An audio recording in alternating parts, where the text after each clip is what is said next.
Ben, the new manager of Bristol Rovers FC, you must be very delighted. Yeah, I'm over the moon. Delighted to be here. I think it's a fantastic club, great support, and it's a wonderful opportunity for me.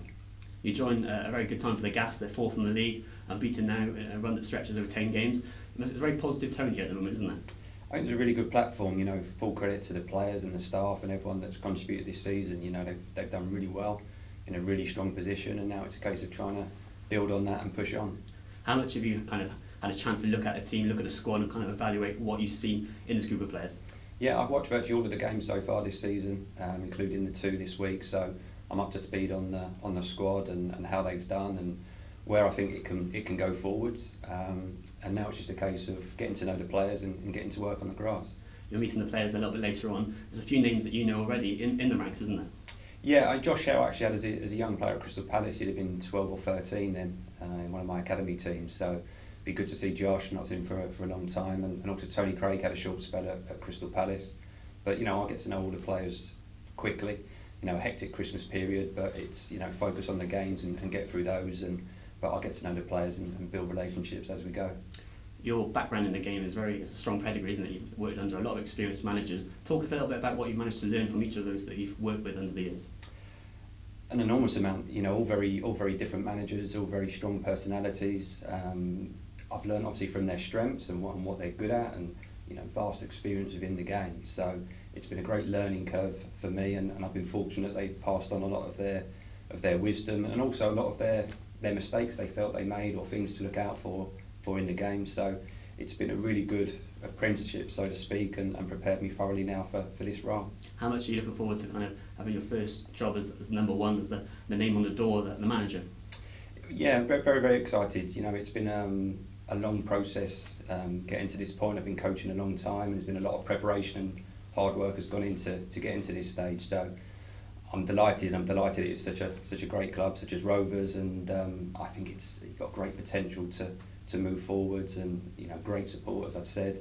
So really looking forward to it. You're in at the deep end. There's a lot of games coming up thick and fast, starting Boxing Day. How much are you looking forward to kind of hitting the ground running and really getting to know the lads over the next kind of 2-week period? Yeah, I think it's great because you're straight into the action, so looking forward to getting on the grass, getting to work, getting into these games. Obviously the Christmas period's a little bit different because the games are so tight, so it's not going to be too much work in terms of training. It's going to be a case of trying to keep the momentum the team's got, having respect for what they've done so far this season, and recovering. Play, recover and prepare. That's going to be the situation for the next 2-3 weeks. Lean on the staff that are here, get their viewpoints and understand what's been the reason behind the good form. And as I said, then evolve that and develop it as we go along. In terms of momentum, obviously that's a key factor in football. The lads are really thriving at the minute, and they're working hard for each other. They're digging deep. Are you looking for kind of to follow that on as you take forward? Yeah, I think the strengths of the group are clear. It looks from the outside a really strong dressing room, good leadership, good characters. They're giving everything. The game on Saturday against Peterborough is an example, and the effort, the commitment, the work rate. That's the base level. That's the foundations that I expect, and it will just be a case of trying to build on that now. I want to try and change the way we play a little bit and put some ideas into that, but that's going to be a gradual process because I don't want to lose the strengths of the group. It's appreciating what they are, keeping those, even in terms of any recruitment that we do, making sure that the right characters come in to fit the group, and making sure that we maintain those strengths but develop on top of that to keep improving. You touched on that a little bit there with identity. Each manager kind of has a set standard of what he expects his team to kind of reflect and mirror. What are your kind of key factors in that area? And the big thing for me is work rate and intensity. I would look for 100% work rate in every game. High intensity, high commitment. Those are the givens. Anyone that doesn't run and work and just won't play. It's as simple as that. That's the baseline. And then on top of that, I want to develop players. I want to develop the team. I've got a style of play that I want to try and impose. As I said, that's going to be a gradual process, and it will develop as we go along. But I've got clear ideas that I want to implement and that I think will bring success both now and also in the longer term, looking to the future.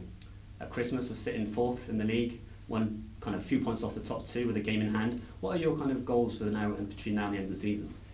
I only have one target, and that's to win every game. There's nothing beyond that. I don't pick certain games and think, well, we'll target that one and not so fussed on that one, or whether it be a cup, whether it be a league game. home, away, it doesn't make any difference. The focus will be on every game, going to win the game. You know, there won't be any games where we're saying we're away from home or we'll take a draw there. No, the attitude is always to go and win, and the preparation will reflect that. I mean, winning's a great habit, so you know we want to win as much as we can. We want to try and keep the league form and stay up the top end of League One, and it would be fantastic to progress in the FA Cup because you know you never know who you're going to get in the next round, and you know it could be a great tie for the club and for the supporters, and also the EFL Trophy. You know, it's an opportunity to get to Wembley and win some silverware. So we'll be trying to win every game and keep that form going.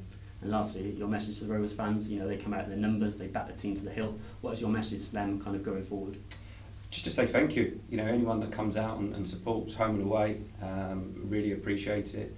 I think we can build something special here, and the fans are a massive part of that. You know, I've been here for games, and you know, I've spoke to people that have played and managed at the club, and everyone speaks so highly of the Gasheads as supporters. So for me, it's moving forward together, lots of positivity, and taking this club as far as we can go.